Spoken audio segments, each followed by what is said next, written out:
Get started and we're going to start the webinar. We're all good to go? Yeah.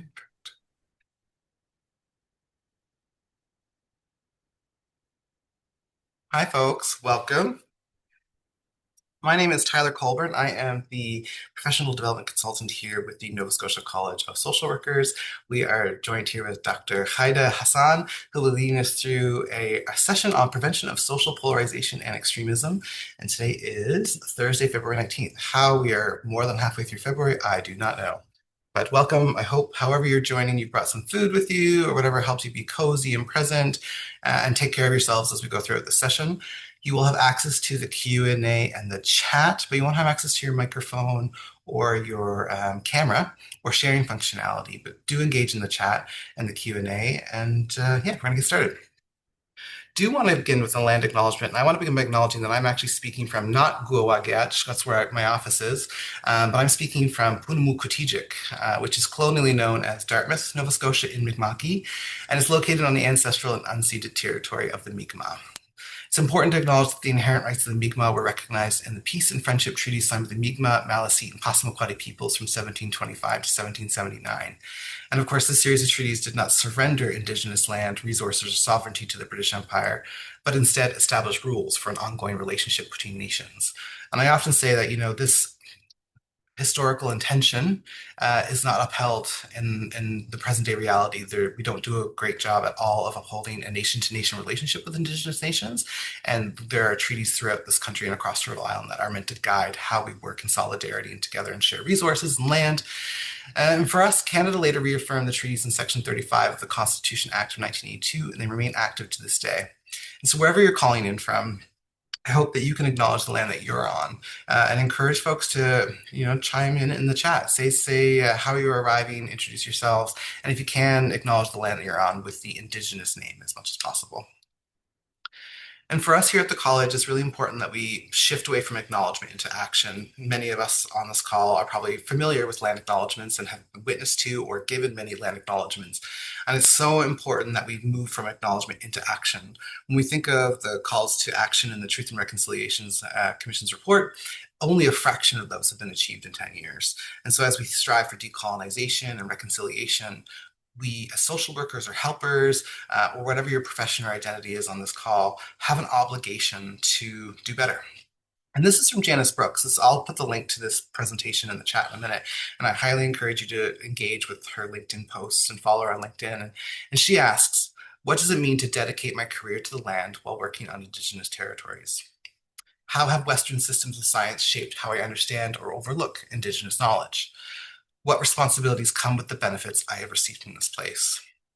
And building upon that and thinking about the content of today, I'm inviting you to consider how might we recenter ourselves away from the violent ways colonization fills our world and fills us. Settler colonialism is not a force just in the past, it's in the present. When I think of social work practice, for instance, the legislation that guides our profession is colonial legislation. And so how do we move away, recenter ourselves away from the violence in settler colonialism and white supremacy in ourselves, in our relationships, in our practices? And so I encourage you to hold on to that question as we go through the content today. Separate and distinct from our land acknowledgement is our commitment to reparations for people of African descent. And for the college, we believe that reparations are more than just like moral obligation, they're a material obligation, meaning we have to align resources, practices, and programs and opportunities to support reparations for people of African descent. And for us, it looks like 5 things. It's restitution, compensation, rehabilitation, satisfaction, and then guarantees of non-repetition. When thinking about our commitment to reparations and people of African descent, in many ways, we're holding on to an awareness of the distinct 52 African Nova Scotian communities in this province, the 20+ thousand African Nova Scotians, people who have ancestry connected to the Black refugees, American Black refugees, pardon me, the Maroons, the Black Loyalists, and thinking about the way that these communities and people over hundreds of years have shaped our political, economic, and cultural landscape. And of course, it is African Heritage Month. And the theme for this year is Strength and Unity, Moving Forward with Purpose, Prosperity, Power, and Progress. So as we can consider African heritage, as we consider reparations, we have to acknowledge the deep, harmful history, impacting people of African descent. But so too, we have to think about and dream up and support Black futures and justice. And so I wanted to highlight one of our upcoming sessions, was focused on Black joy and helping and healing practices led by Terry Bresner and supported by Kaija Benton, our associate registrar. And so encouraging folks to think and support African heritage and African Nova Scotian justice and justice for people of African descent. Uh, so far outside of just Heritage Month, think about it throughout the year. So encourage you to join this session. I'll put the link in the chat. And also engage in resistance and resurgence activities in support of African heritage throughout the year.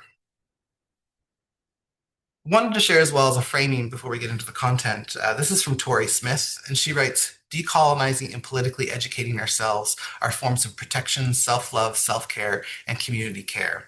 So as we think about professional development like this, learning opportunities like this, it's more than just about consuming knowledge. It's about engaging ideally in acts of liberation for ourselves, for our neighbors, for our families, for our friends, for our communities, and for society at large. So I'm hoping that you can hold on to an awareness in this session that this is really about liberation in the end.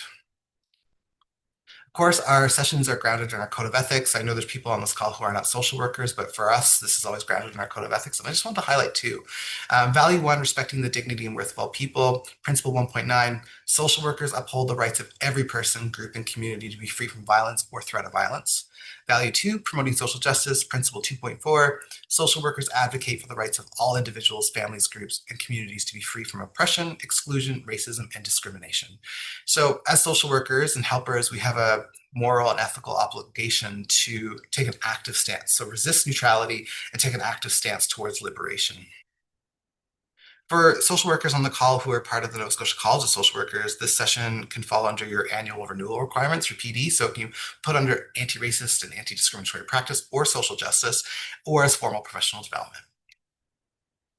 Oh, I took up the link to the presentation, right?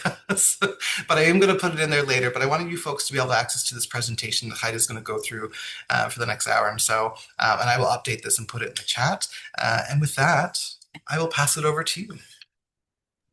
Thank you so much. Welcome, everyone. I'm talking to you from Jajagi, known as Montreal, land of the Kenyan Gahaga Nation, but also a place where many First Nations actually interacted. So yeah, in this beautiful land, 1113. I will share my screen, and I may have to race across some of the PowerPoint slides, but do forgive me. I always tend to put a lot more than can fit in the time that's given to us. But hopefully we'll be in Halifax in March, and may be able maybe to meet some of you through the additional trainings that were given. So I'll just start. I'll introduce myself quickly. I'm a psychologist, actually, not a social worker. And I teach at UQAM University, but I'm speaking to you more in my hat as the director of the Canadian Practitioners Network for the Prevention of Violent Extremism. It's long, but in short, it's CPN-PREV. And what we were hoping to do with you today is really to try to critically analyze the issue of social polarizations and prevention of extremism, bringing that decolonial and critical perspective that Tyler was talking about, and try to see how the dominant narrative. So I'm actually inviting you through the presentation to kind of see how the dominant narratives really have shaped this field, and how can we move to a field that's really more social justice oriented, and try to develop those approaches within your work environment, centering on dignity. And so I'll be presenting very quickly what CPN-PREV is, because you're more than welcome to become a member of CPN-PREV. I would like to define a little bit what social polarization is, and then help us understand a little bit what is happening through an ecosystemic framework, really looking at many levels and many layers, and also some, I think, some data that comes from Canada that's more relevant to Canada. I have in mind, of course, the Tumbler Ridge tragedy, and we're thinking about all the victims that and all the survivors as well of this, and other tragedies as well. In Nova Scotia, I think you have the mass casualty that is also still very, very alive. And then try to think together about prevention. We will not go in detail into prevention, because this is something that comes really at a later stage. the idea of the session today or the webinar today is kind of like a sort of introduction into this space to see if you're interested into knowing more and working in this space or not. I think today you'll likely have the answer of whether you want to continue working in this space or not. So just CPN-PREV, we really are at the intersection of those three spaces.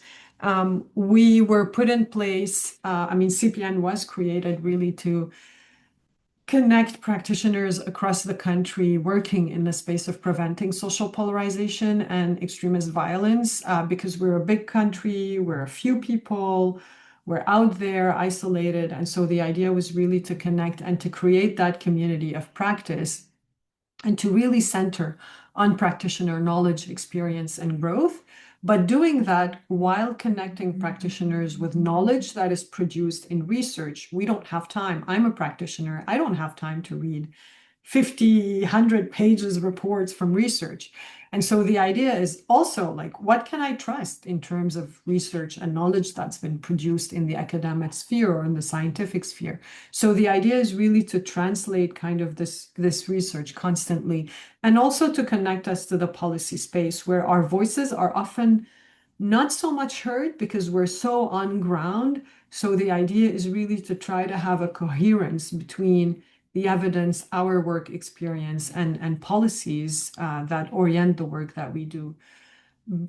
Inspired and trying to do justice to the indigenous principles, CPN-PREV uses the following grounding principles that you have. So we believe that everything is done in the right way, or the least harm is produced when we're conscious of our positionality and the privileges that are associated to that, as well as the intersection of the oppressions that cross us.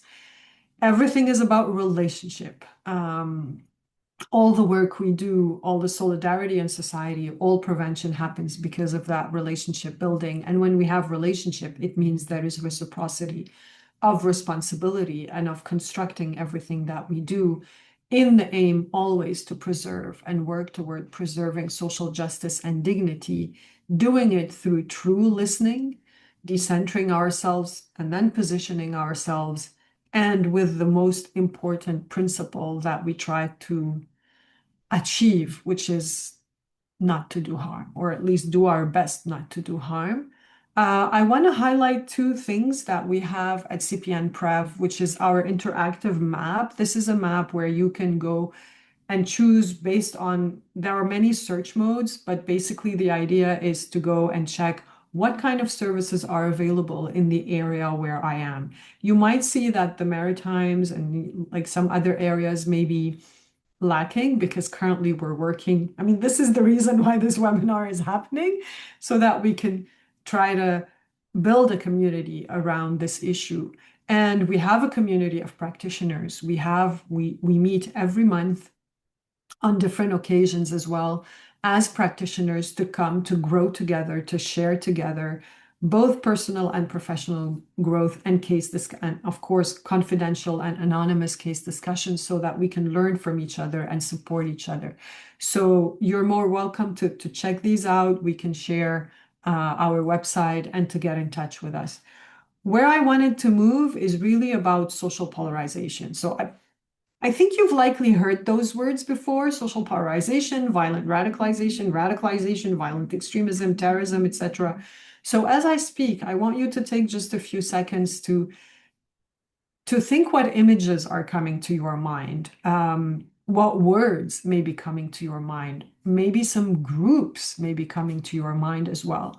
So just take some time to reflect that, take some time to share it in the chat as well. We can, take a look at as we go through.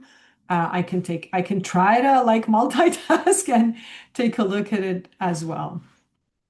We're thinking about these groups so that we can see how we can undo some of the perceptions that we may have as well in those images. Thank you, Tess, for breaking the ice and sharing. So sometimes we say that an image is worth 1,000 words, and I truly believe it.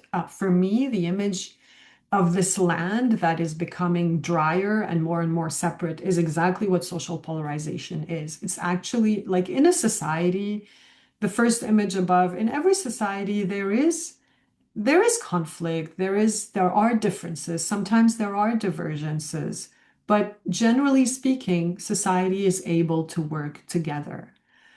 However, unfortunately, when a society progressively divides into groups, and when those groups are in the general narrative around us constructed as very different from one another, from the least to the different from one another to a threat, the mere existence of one group can become a threat to my language, my cultural identity, my security, my economic security, my health security. So when these narratives generate in society, what we see is that second picture there, where we have really the land, which is our social space, kind of drying out and separating and creating those fractures in the social space. And when does social polarization happen? Mostly or more likely to happen? Well, in times of social crisis. So we can think about COVID, we can think about economic crises, we can think about the price of housing, the price of food, so those crises in society. But most importantly, when those crises are exploited by influencers and political actors who use identity politics narratives to explain and to kind of stigmatize and point and dehumanize a specific group or specific groups that lead to increased separation in society and a polarized discourse around the us versus them dynamic. So I'm seeing a lot of you have been sharing, thank you so much, about dividing and conquer, ICE, sense of belonging, the ostracization, objectivization, dehumanization. Exactly. Thank you so much. All these refer to processes that are related to social polarization. So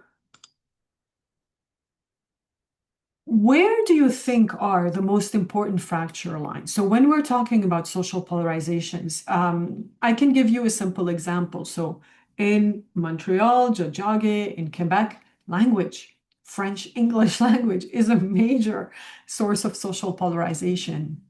We are seeing gender issues, violence around gender diversity, around transphobia. So we're seeing also fracture lines around gender. And you're welcome to put in the chat the other fracture lines that you're seeing.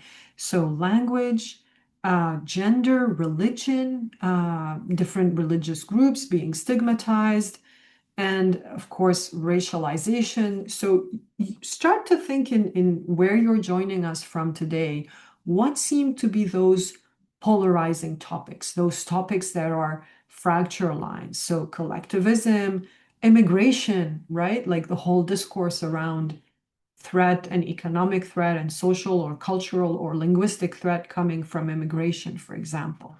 So there are many fracture lines that are crossing society right now, unfortunately, and they are being used by political actors for narratives.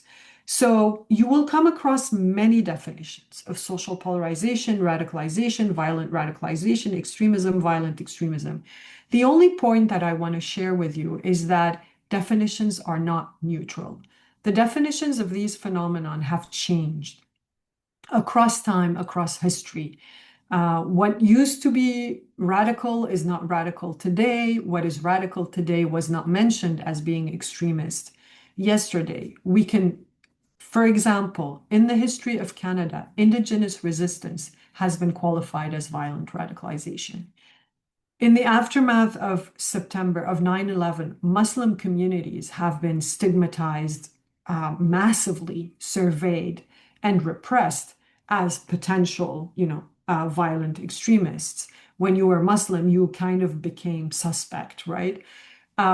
Today, immigrants and refugees in the US, if you hear the news, you will hear reference to immigrants and refugees as extremists. Even the word terrorist is being used to justify ICE actions.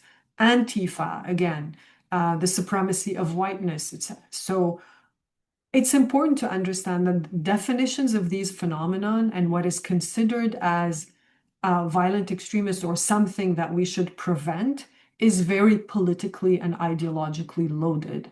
And the importance of us understanding our positionality is exactly to be able to take a step, to take a critical step from those definitions. And this is why we kind of suggest the pendulum model, just also to remind us that no one is extremist. People may hold views that are at the extreme end of society. People may be pushed into believing that violence is the only answer to advance their cause or to make the people aware of their own personal or social suffering. And so when we think about the people, the individual, or the persons we work with, we see that in life, we move positions based on how people are answering our needs, our cries for help, on how we are getting influences in moments of vulnerability. And so we're moving oftentimes from resistance, whether it's individual or collective resistance, to spaces of pro-social solidarity, to spaces of activism. And sometimes, in some situations where we're more vulnerable, we can move to withdrawal and distress, or we can move eventually to violence. So I think it's important I think it's important, I think, right? You will have your own view on this. But I think we often sometimes forget that complexity of moving, and that in a person's trajectory to violence, there are many times where there are cries for help, moments of positive resistance, moments of pro-social solidarity and nonviolent activism, until they are pushed to violence or to withdrawal and self-harm because those moments were not addressed, were ignored, did not lead to a positive outcomes.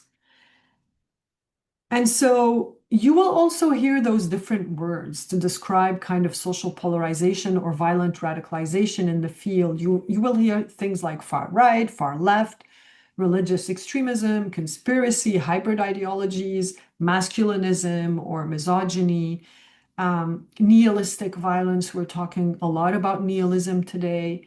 And while the government of Canada uses IMV, ideologically motivated violent extremism, politically motivated violent extremism, and other causes, or RMV, religiously motivated violent extremism, wherever words and descriptors that I was searching for the English word descriptors come to you.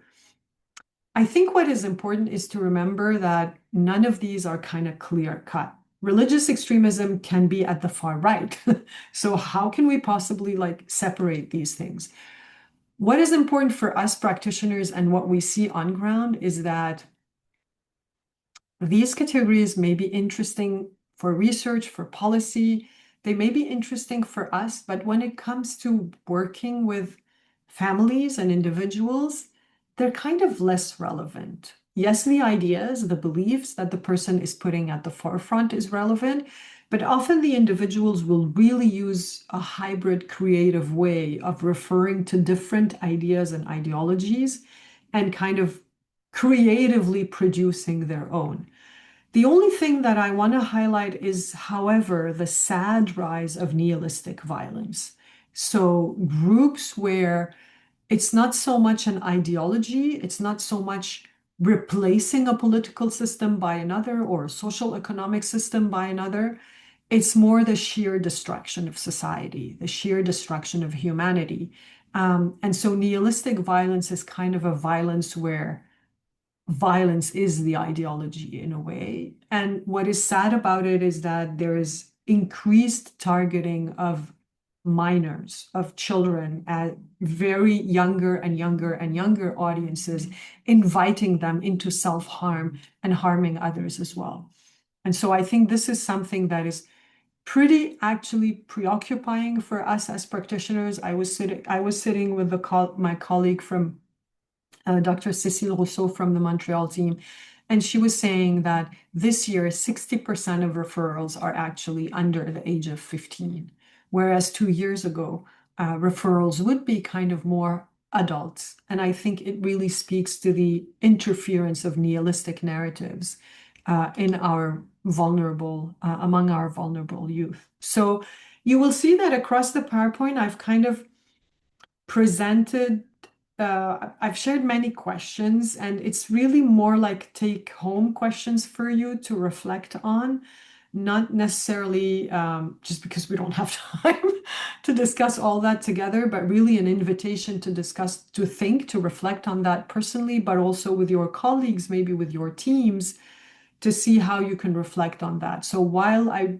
really will ask not to share, I know you have access to the PowerPoint and it's absolutely fine, just not to share it outside with people who have not attended today, because some of the things, if read out of context in this presentation, can cause harm.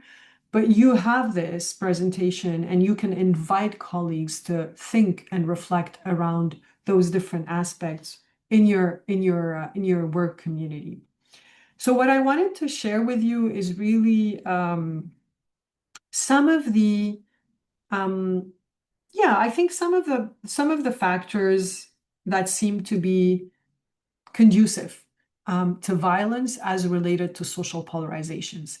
So in research, at least, and it's pretty much confirmed by practitioner experience, what we agree on is that there's no typical profile, there's no typical trajectories. We will not be able to predict and detect 100%. There are common signs, there are alarm signs, if I can say, and regardless really of type of violent extremism, and that this is not a linear process. In a way, I can say it's unpredictable, but it is preventable. So it may seem contradictory, but it actually is not, because it's a little bit unpredictable if and when a person will commit violence. But we know we can prevent the person from pondering or considering that violence is the solution. And macro social factors play a lot on the microsocial and mesosocial factors. So this phenomena is not separated from what's happening politically. I think we can clearly see it right now in the world, that the political actors and the politics are really affecting in very important ways the daily lives of individuals. And they're this is, I think, where individual suffering and social and collective suffering are very much connected.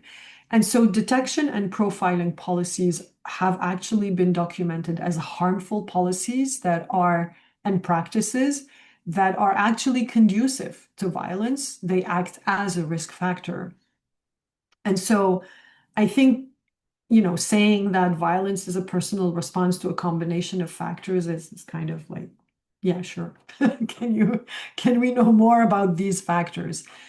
What I want to put to the forefront is an invitation to shift positionality. In the world of preventing violent extremism, when I often hear colleagues or just when I hear people in the field, working in the field, talking about this, there will be kind of systematically a reference to the youth or adult as a perpetrator. We rarely speak about the youth or adult experience as a target of violence themselves. So youth who are perpetrators, and I hate to use those terms, sorry, I'm just trying to say it in a simplistic way, forgive me. But youth who are perpetrators are most often youth who are victims as well. And I think we have to, I'm inviting myself actually to be able to constantly keep in mind that shift of perspective, that we're not talking about. I'm very worried about the securitization of youth and the surveillance and repression of youth. I think this is very dangerous in a society to do that, to do this form of violence to our youth. And this happens when we start conceptualizing youth as a potential risk and threat. And we forget how much there is exposure and intergenerational impact of youth victimization. So I'm just showing you numbers here. I will not be getting into detail, but just a quick look, you will see the extent of youth and children exposure to violence as they grow. And there is enough evidence to tell us that exposure to violence as a child and youth does developmentally disrupt cognitive, central nervous system, and emotional regulation, and that this is associated to a more difficult physical and mental health outcome and to more difficulty in social integration and living conditions, higher levels of perpetration, as well as higher level of victimization or of exposure to violence. And I wanted to highlight the fact that 30% of youth who find themselves in the child protection system are Indigenous and racialized children, whereas these children actually in Quebec, for example, represent less, than 15% of the overall population. And that evidence has suggested that this is due to systemic racism. And so it is important to recognize how much our systems produce violence as well, and then push those youth to vulnerable moments where then they can be exploited by, let's say, nefarious actors or nefarious narratives into committing violence, self-harm, and harm to others. And so in relationship to that, I think we wanted to present you with the cycle of pipelines to justice systems, and to keep that in mind, that youth victimization, youth who experience systemic and institutional violence, then we are actually putting them into a cycle of risk for increased vulnerability at many levels, including the vulnerability to violence. And this is something that we see in the youth and adults that we work with in our practitioner community. What I wanted to share with you is also local risk and resilience factors that based on studies with youth at schools and also in colleges. And so you see again the risk factors and the protective factors. Protective factors, family support, stable network, democratic relationships in the schools, academic success. What we see in terms of risk factors are economic hardship, online and traditional victimization, again, to confirm that intersectional perspective, psychological distress, a negative view of personal and collective identity, feelings of injustice, negative experiences online and beyond, the sheer time that is spent online, and feeling unsafe in one's environment, such as school. The same data, the same results, very similar ones at younger adults, let's say, young adults, so university, colleges level.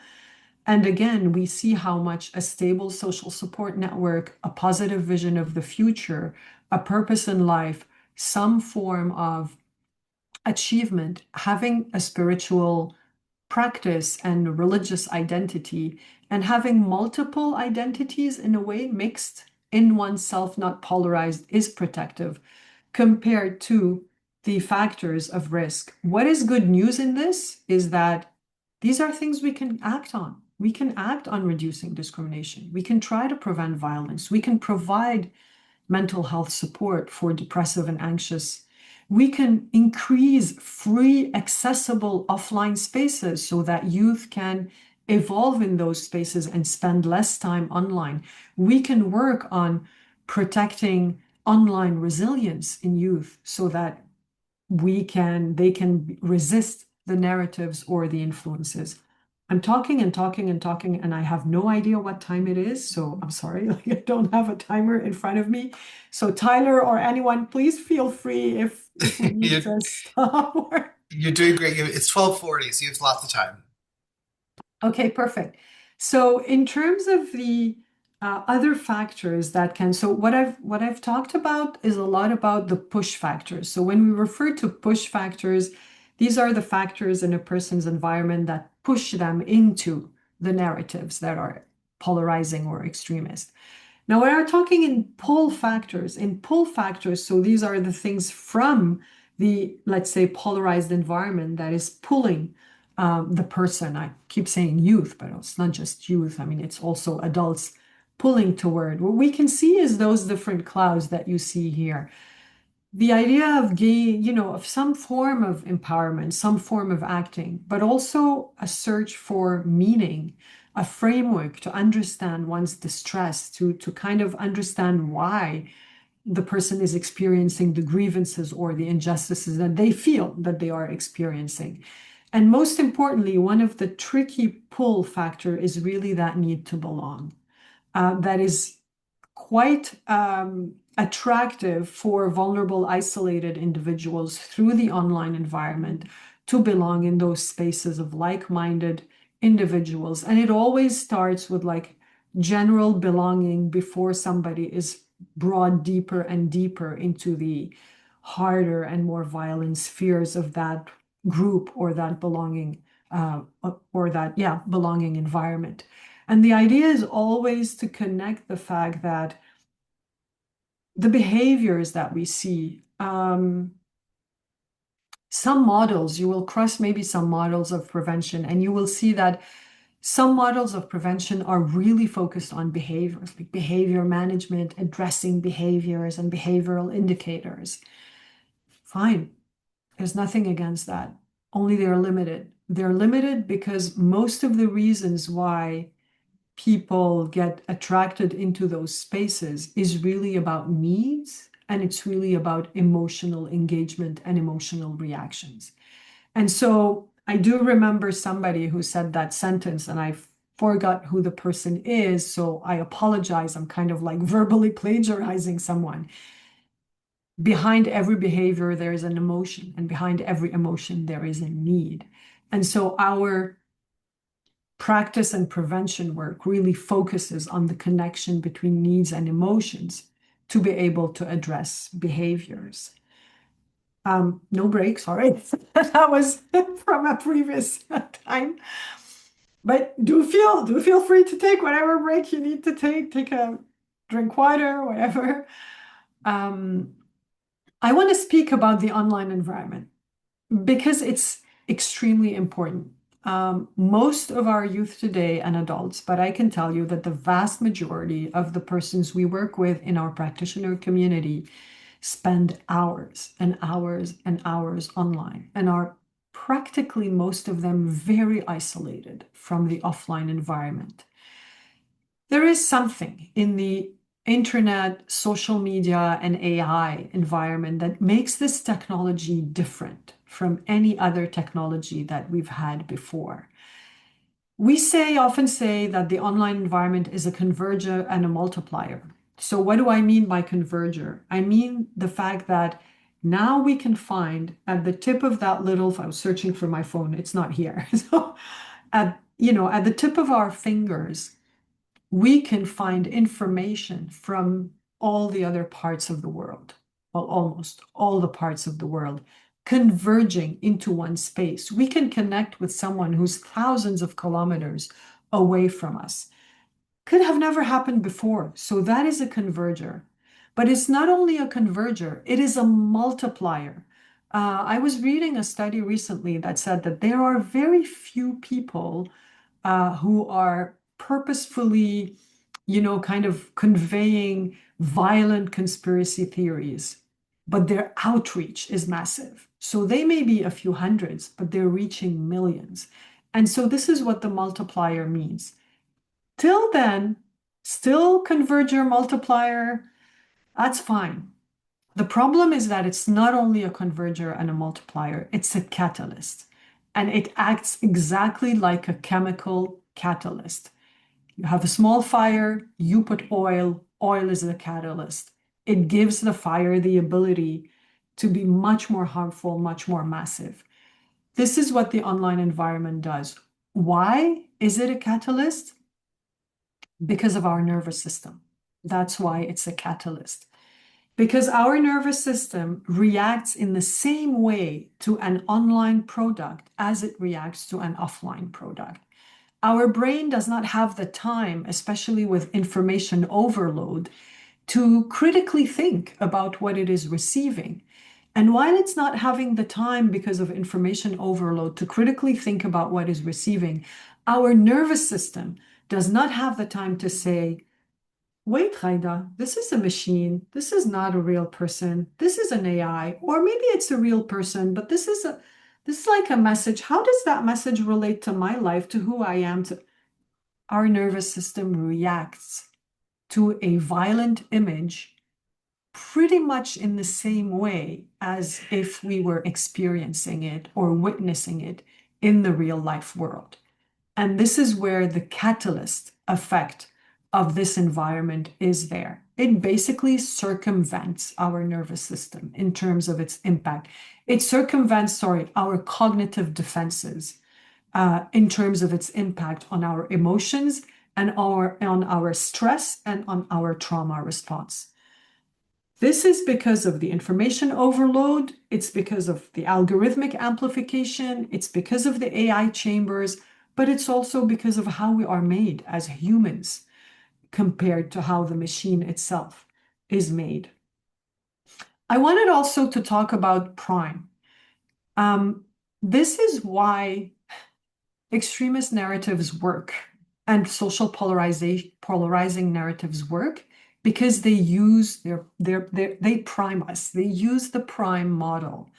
So what is primed information basically? Primed information is information that is often received from somebody who we consider prestigious, high status figures. Think about the influencers. Think about presidents, political figures. These are prestigious figures.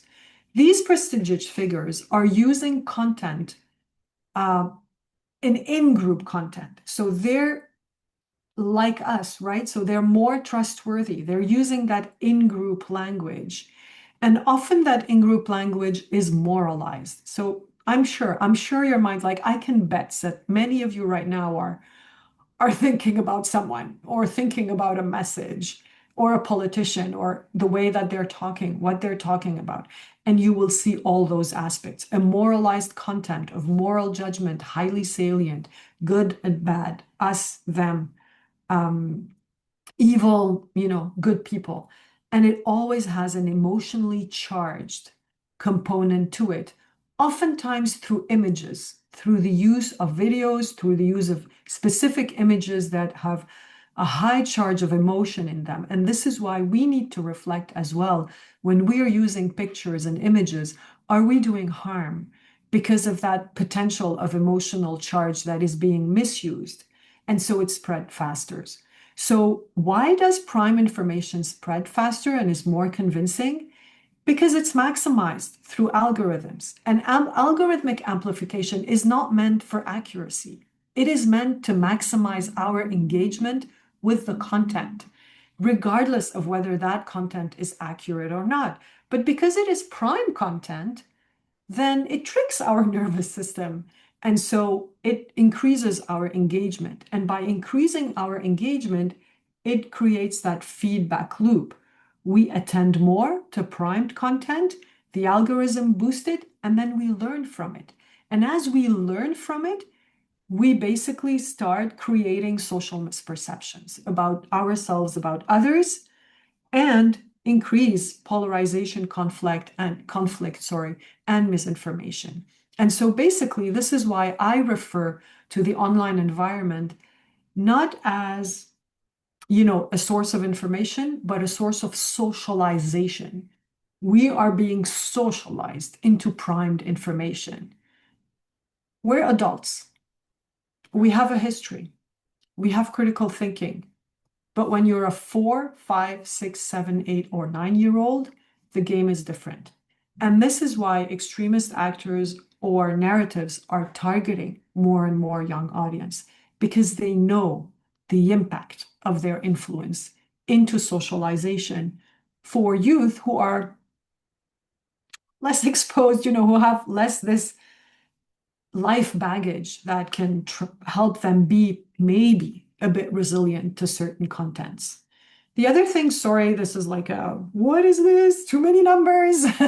But just rapidly, this is the result of a systematic review to kind of reinforce the message that there is a continuous relationship between the online and the offline space, and that we cannot think anymore of these two spaces are separate and unrelated.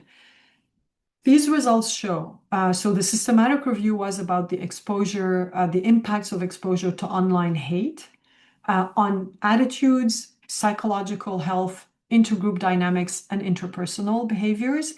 And what we found, what we meta-analyzed, is that exposure to hate online increases explicit negative attitudes, increases negative stereotypes, and reduces positive attitudes. When you see EX, it means that the study was of causal experimental design, meaning that we can, it's not correlation, it's not necessarily bidirectional. We can speak about cause to effect. What's even more preoccupying is that exposure to hate online increases depression, it reduces satisfaction in life, and it increases social fear. It reduces intergroup trust, and it is associated to higher online and offline perpetration and to higher violent behavior and to contagion of hate. Now, this is the unfortunate circle for me because you get individual distress, personal distress via more depressive symptoms and lower satisfaction with life, associated with social distress, which is social fear, and negative and social attitudes, negative stereotypes and attitudes, combined to reduced trust in the other groups. You have the perfect intersection for increased social conflict. And these are areas that we need to work on to prevent. And hate does that, unfortunately. So, all this said, how can we reimagine prevention? That's your job. So we're not so much going to talk about it today. Yes, there is a frustration at the end of this presentation, but it's really more about I think there are a lot of cues that have been given around how we can think and reimagine prevention together.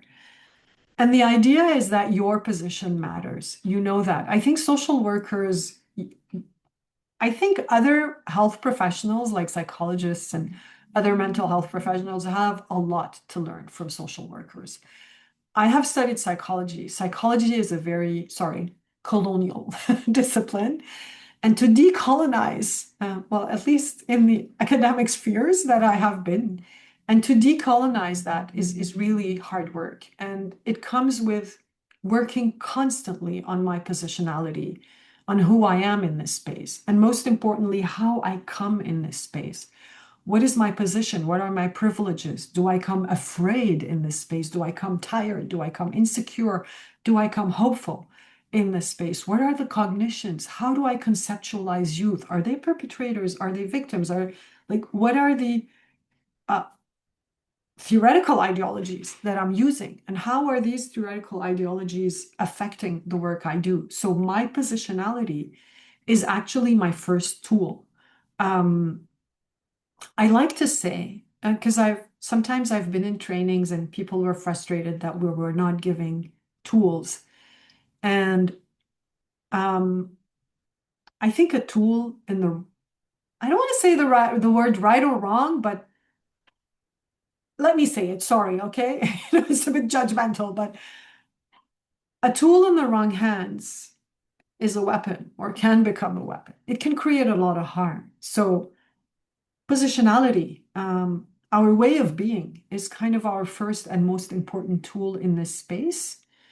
And it is a mix of our privileges, but it's also a mix of our professional role, our lived experience, our social location, and all this shapes what we see in a person that comes to us asking for help and how we decide what kind of help we will be providing.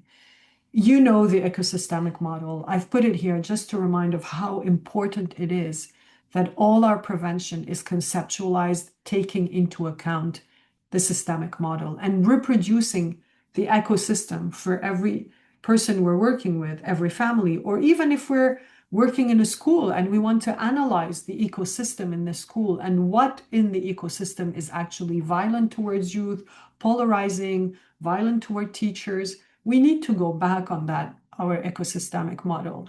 Also, because many of the people we work with, their suffering sometimes is deeply connected to something that is very macro. conflict abroad, um, conflict here, climate issues. So there are really, injustices, policies. And so it's important to be able to navigate constantly across those spaces, keeping in mind the importance of justice and community systems, but also the growing influence of the online environment, which crosses all the levels of the ecosystem. I wanted also to share some guiding principles before we stop, and there's a few questions that I will be. It's like a takeout lunchbox for you, those questions to work with. But it's really the fact that we work a lot at CPN-PREV on our positionality, on taking time to think, to acknowledge our emotions together as a community. Our approach to our case discussions, for example, are never, maybe this is not an English word, like disincarnated. I think it's a French word, incarné. Our positionality, our emotions, what it makes us go through is also part of the work that we do. And the idea is also to maintain our own dignity and the dignity of the person that we are working with. Sorry, it shouldn't be student that appears here, it should be person. Engaging in deep listening, rather than judgment or rather than detection. I've often noticed that when we start engage in listening, we immediately move into the risk framework, like, okay, is the person showing me like those risk factors? And of course, there is a risk. It's important to assess it. But by engaging rapidly into a risk detection framework, we lose a lot of the important information that is being given to us and that is opening doors for prevention for us.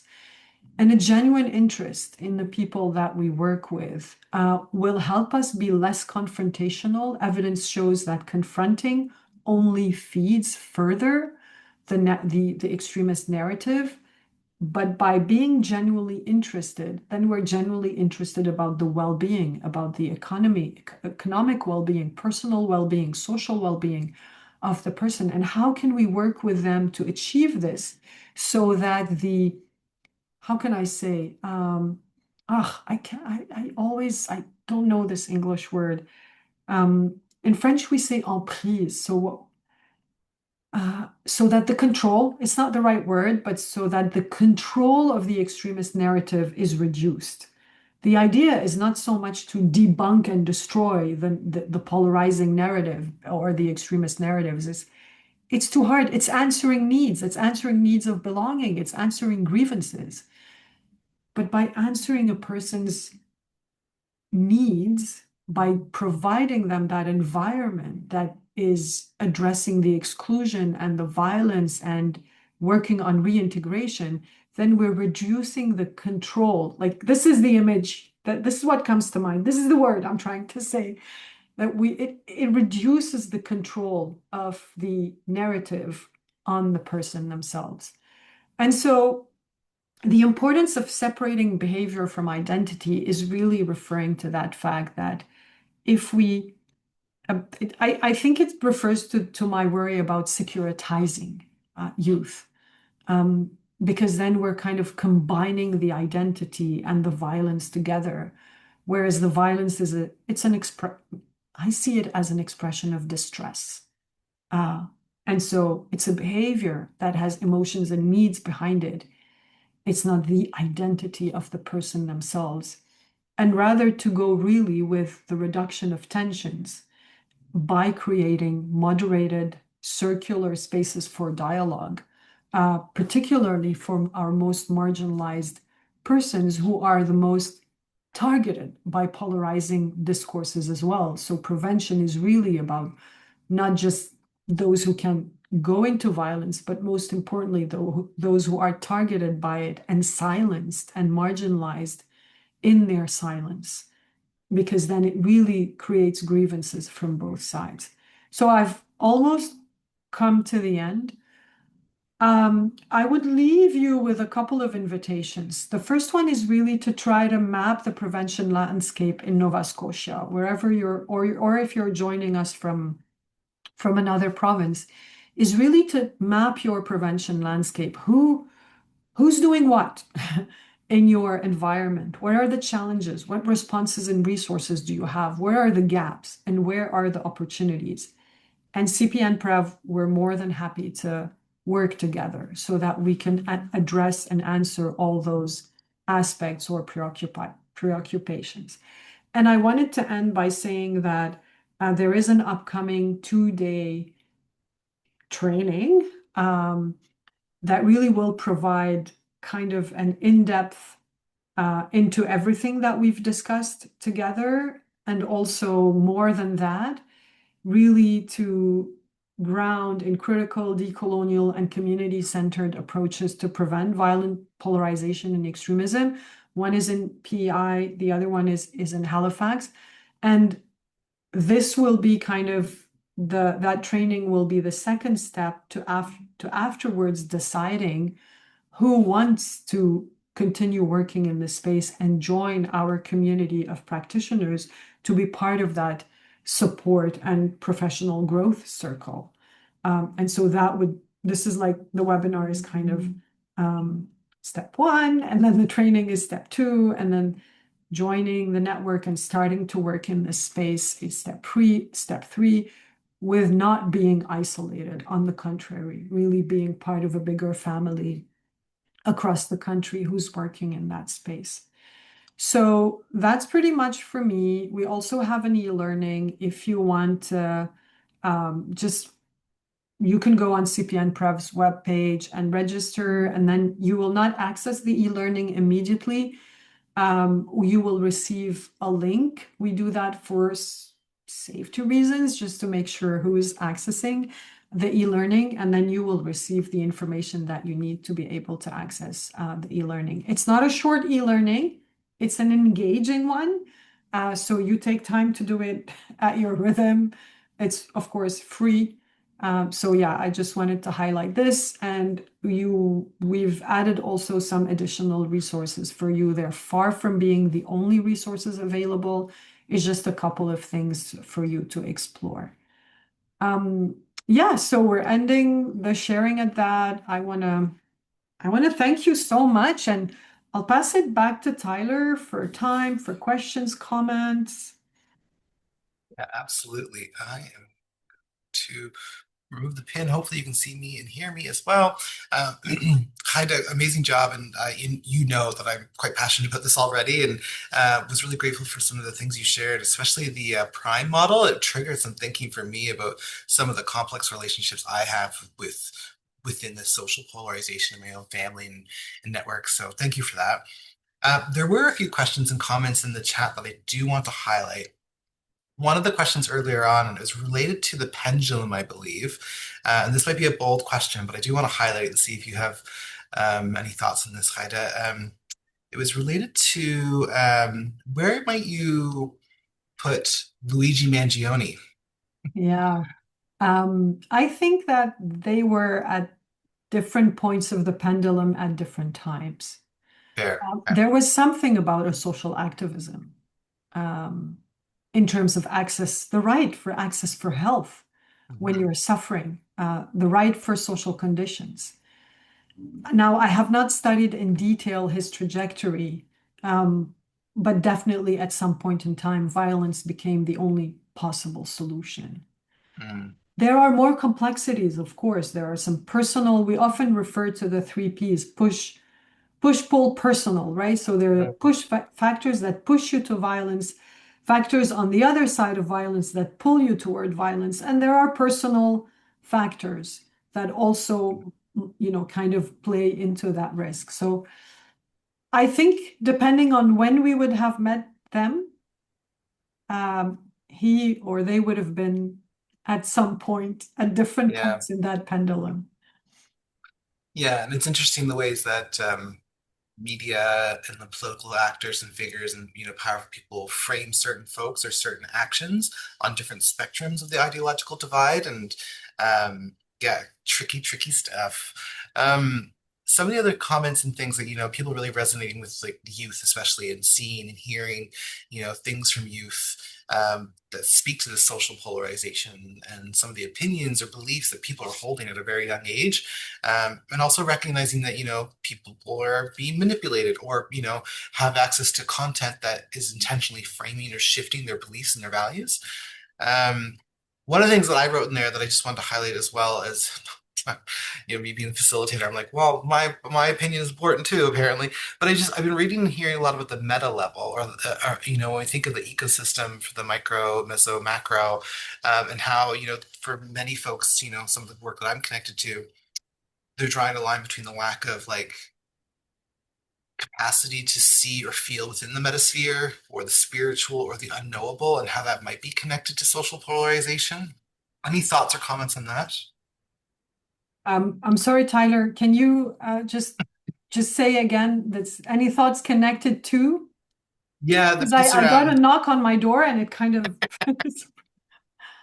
yeah. yeah, absolutely. Just sort of the connection to like, is there a connection to, in your opinion, to like a deficit of like spirituality or comfort or knowing of the unknown in relation to social polarization? That's a great question. I think that there's a lot of there are two major aspects that are missing in this space, and there are drivers. The first one Mm, is the contradiction of the world. mm, So if I think about youth, we spend our time telling youth not to be violent, but everything we expose them to mm, is violence. There are wars, genocides, racism, discrimination, migrants and refugees being treated as criminals. They see this hypocrisy. And so I think this double standard is extremely risky because then the youth just wonder, what is this world? What is true? What is the right thing in this world? What should I, that search for meaning yeah, becomes very important. And this is where nihilism kind of is yeah, attractive.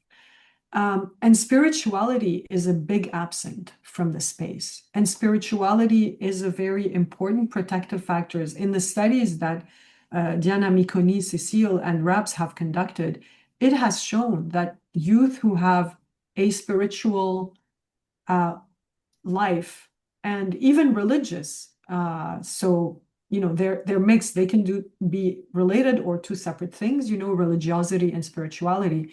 It's actually a protective factor. Violence interesting. is less of an answer Yeah. in these situations. And at the same time, there's a really dominant narrative around religious extremism, is in often in like Islamophobic contexts, especially. And so that's what a tangly, complex challenge to Yes, navigate. of course, religions as systems, as ideas have always been used across history. Hmm. Some aspects of them have been used to fuel people into action. But if you look at it, they have been primed. The Yeah, core of it is not the religious belief itself. It's really yeah, the way that this religious aspect was taken to be primed to influence and to push people and to mobilize them yeah, into a given action. That's the root yeah. of the answer is the process. It's not the content, right? Yeah, That we it's need the way to it's work on mobilized for towards prevention. supremacy and Yeah. domination. Yeah, absolutely. Enough about my own thoughts, but I do want to point to a question in the Q&A, and it says, how does socioeconomic inequality contribute to polarization, and what practical interventions have proven effective in addressing this? Yeah. It definitely contributes. We've found in our community of practice and the people we work with, all the factors that contribute to marginalization, including the socioeconomic marginalization and inequality, is a risk factor for vulnerability into such narratives. And actually, what I want to share with you is none of the practitioners in Canada working in the social polarization and violence, kind of extremist violence prevention space, came from that space. None of us. None of us. We were all just quote unquote regular psychologists, social workers, community workers, youth workers. We worked maybe in family violence, in persecution, people who fled persecution. We worked in addictions. We worked in fields of human suffering, but none of us came from that space. And Canada's approach was criticized by the other countries. Now, many other countries look at us as the model, like the best model, because we've always come from a public health ecosystemic perspective about the importance of not addressing ideology, but really giving to people what they need. So all our programs are kind of wraparound approach. They are grounded in what are the social needs of the people, what are their economic needs, what are their belonging needs, mental health needs if there are. And this is what we do. We rarely tackle the ideology itself. We just try to help people get their dignity and live just the lives that are the best for them. And what we've seen is that when we do that, then the persons we work with, violence becomes less of an answer. Yeah. Want to point to one question that just came in from Tess, and it says, I Yeah. wonder if there are parallels in research between suicide prevention, bracket violence towards self, and bracket and extremist violence slash nihilistic violence toward others, similar risk protective factors in thinking of reinforcing neural pathways, normalizing ideation over slippery slope into action. Any thoughts? Yeah, absolutely, Tess. What I can say is that most of the people who we work with who are pondering homicide are actually suicidal. Mm, What has changed is the will not to commit suicide in an invisible way, but so that people pay the price. I'll go, but I'll make people who make me suffer go as well. And so this is kind of a new pattern that maybe, and this is, I think this is a lot what the extremist actors have understood, is that they can target vulnerable individuals who feel like there's nothing left for them to hope or to attach to life. Um, and that's how nihilism is working a lot. Aside from targeting youth, they really target vulnerable communities. So nihilistic networks tend to target eating disorder communities online. They can target youth who have, suffered from certain mental health challenges, because they know that there's this vulnerability that can drive, that they can instrumentalize, basically. yeah.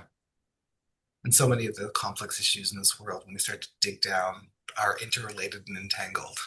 And so it's helpful to raise awareness in our own capacity to see these interconnections Yeah, because so much of absolutely. society, yeah, so much of Absolutely, society Tyler. silos things. Yeah. Yeah, like speaking about that, extremism and violent polarization and extremism have always been considered as like a separate thing. Mm, But actually, when you start looking at them, most of the persons who are in this space have so many different forms of intersectional violence.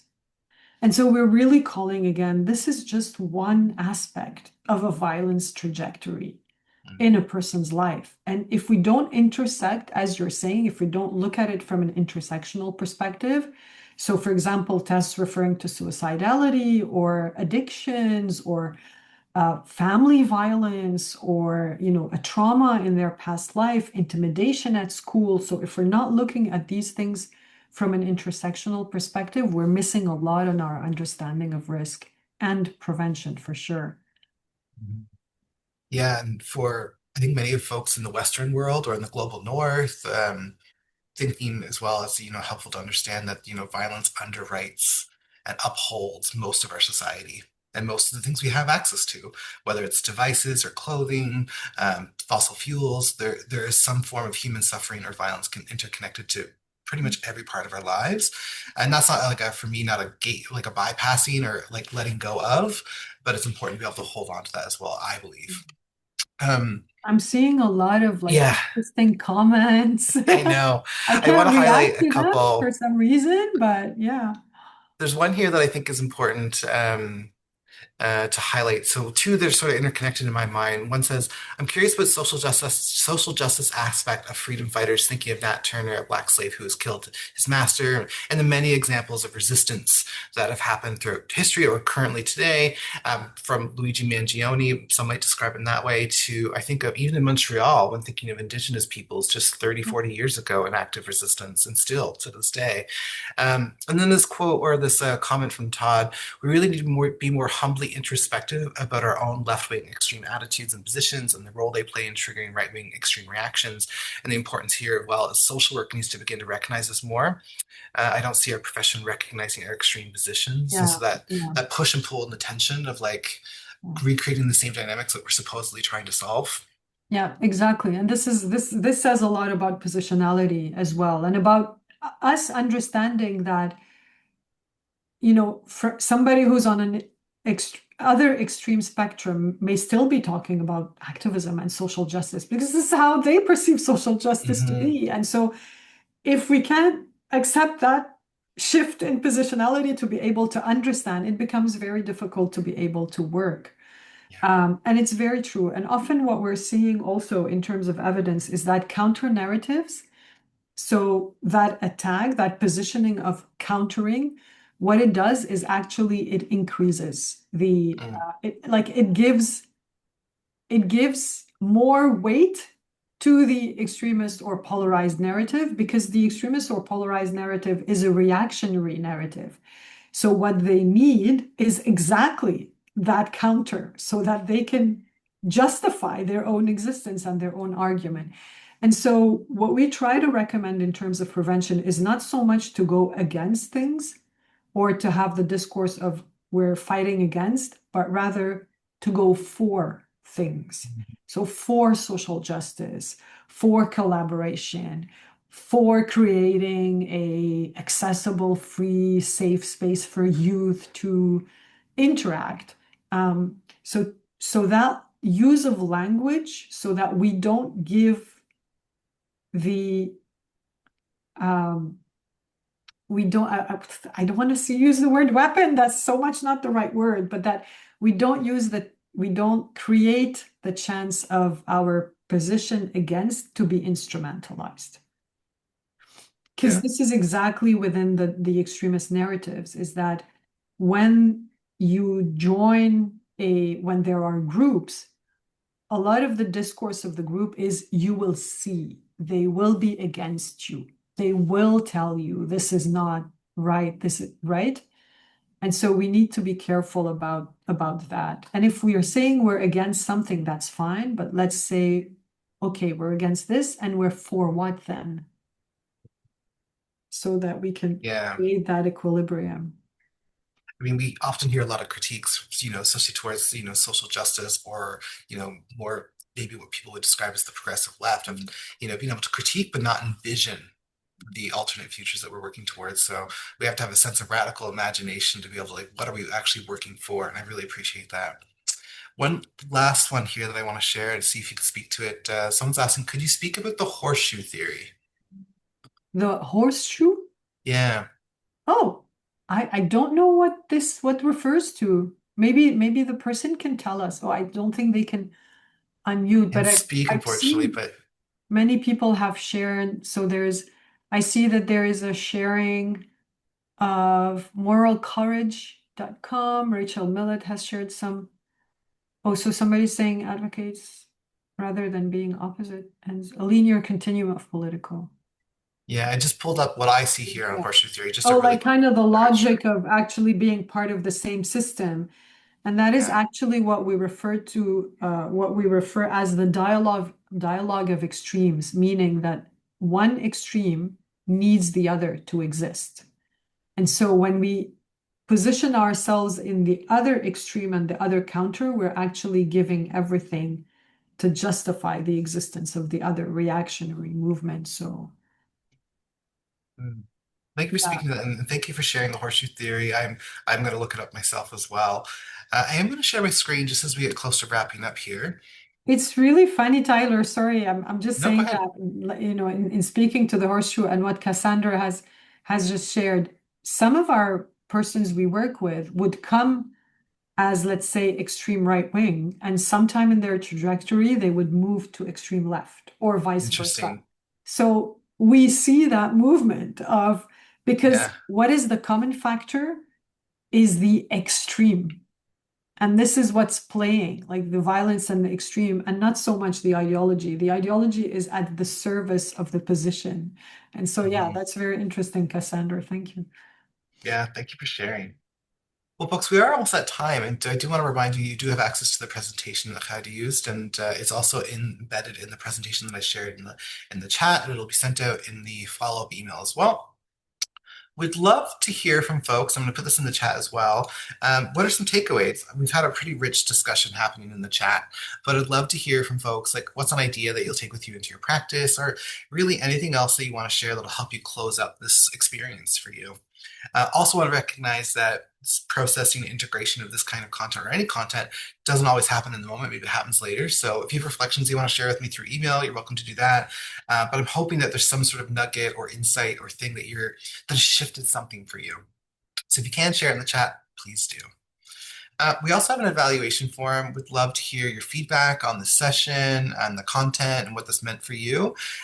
There will be sent out in the follow-up email, but you can also use the QR code or link in the presentation that I shared or in the message I put in the chat earlier. And some final, just some framing and thoughts from the college and some things that have been popping up in my world lately. This is from Kai Cheng Tom, and I think it sort of speaks a little bit to what we're talking about. And she writes, never has the framework of diversity and inclusion been less suited to meet the current moment, nor the reality of mass violence, racist and gender-based violence, class warfare, social collapse, and the ecocide that we're currently facing. Heavy words. What I appreciate about this framing, this quote, is that many of the tools that we use in social work practice or in social justice can recreate the same dynamics that we're trying to solve, and we're limited. So the tools of diversity and inclusion, while really important and why we should always be moving forward for equity, when they're created from a colonial context or a white supremacist context, they can be limited in dealing with the complicated and complex social challenges we're experiencing right now. And this is from Wild Seed Society, a really cool organization that does really progressive work. And they wrote in a newsletter a couple weeks ago this, and I wanted to capture it. And it's a reminder that despite the complex issues we're facing around extremism and social polarization, that liberation, happiness, freedom, all are still possible in your body, in this place, at this time. And so if you're someone who deals with existential dread like me, it can be helpful to remember that resistance and wonderful things are happening all the time. We just don't often see them in the media. And so wherever you are calling in from, wherever you're joining, I hope you can tap into something that is progressive and moving forward with your values and your goals in your community now. Want to point to a few things that are coming up here at the college as well. We have lots of content coming up, lots of interesting things. Tomorrow we have a session on cultivating our wellness. So this is around the prevention of vicarious trauma and secondary stress, very informal space, lots of communities of practice. I also wanted to highlight we have a session run by one of our social work students coming up on March 23rd on intuition, bias, and ethics in social work practice. We're doing our second in the series of parenting and decision-making assessments in March as well. And then we're going to have a really cool session with the sensitive social worker, Amy Pinell, on emotional resilience and healthy boundaries. And then, as I said earlier, the session on Black joy and healing and helping practices on March 27th. With that, Haida, any final words or things that you'd like to share? I shared them in the chat. I couldn't react in the chat, but on specific comments, it's for some reason I can't. The option is not available for me with the Zoom, but I just wanted to thank everyone for the gift of their time. Time is precious. And having spent an hour and a half just listening to me babbling, so I want to thank everyone, and please do reach out. We're looking very much forward to the growth of the community of practitioners, and we're really hoping to be able to connect with colleagues. And this is how we change the world together. Yeah, thank you so much, Haida, for being here. And I think you reached out to me, and I instantly was like, oh my goodness, we have to do this. And I'm very lucky that the college is supporting me in working with Haida folks. And so I'll be in Montreal next week for a co-design session around the in-person sessions in Halifax. I intend to stay involved. And so I'll likely be sharing more from this collective and this group of doing this work over time because I feel it's important and we're dealing with complex times. And I think we need to be more aware of and taking action around social polarization and violent extremism. Thank you very much, everyone. I hope you have things to look forward to and that you can go back to whatever it was your day was bringing you and, stay cozy and safe.